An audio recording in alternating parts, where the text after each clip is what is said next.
দীর্ঘ প্রতীক্ষার অবসান ঘটিয়ে আবারও চালু হলো নারায়ণগঞ্জ আঞ্চলিক পাসপোর্ট অফিস।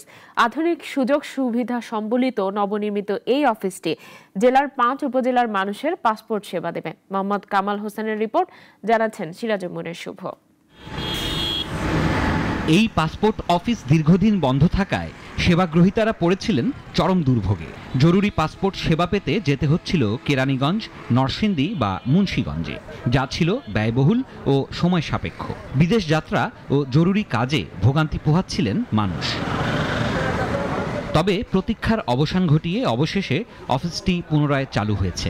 এতে ভুক্তভোগী মানুষের মধ্যে স্বস্তি ফিরেছে। দীর্ঘ ৫-৬ মাস পাসপোর্ট বন্ধ থাকা আমাদের অনেক ভোগান্তির শিকার হতে হয়েছে। সবার কাছেই কম্পিউটার ল্যাপটপ আছে, দিয়ে অনলাইনে কাজ করতে পারে।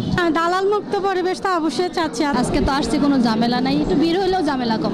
নতুন এই পাসপোর্ট অফিস দালাল মুক্ত ও ঘুষ মুক্ত হবে বলে জানিয়েছেন জেলা প্রশাসক।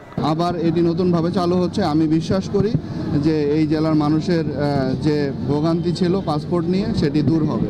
পাশাপাশি আমরা চাই যে এই অফিসটি হবে পুরোপুরি দালাল মুক্ত এবং মানুষের পাসপোর্ট করার ক্ষেত্রে কোনো রকম কোনো প্রতিবন্ধকতা হবে না। পাসপোর্ট অফিসের উপপরিচালক জানান, জুলাই অভ্যুত্থানে যে পাসপোর্টগুলো পুড়ে গিয়েছিল সেগুলোর মধ্যে ৭,০০০ ইতিমধ্যে দেওয়া হয়েছে, বাকিগুলো দেওয়ার কাজ চলছে। পাসপোর্ট পুরানো হয়েছে, সে পাসপোর্ট অলরেডি আমরা আগারগাঁ পাসপোর্ট অফিস থেকে ইতিমধ্যে প্রায় ৭,০০০-এর মতো আমরা ডেলিভারি সম্পন্ন করেছি।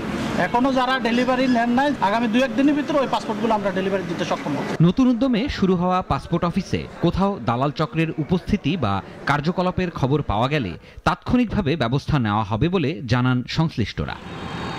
সিরাজুল মুনির শুভ, নাগরিক।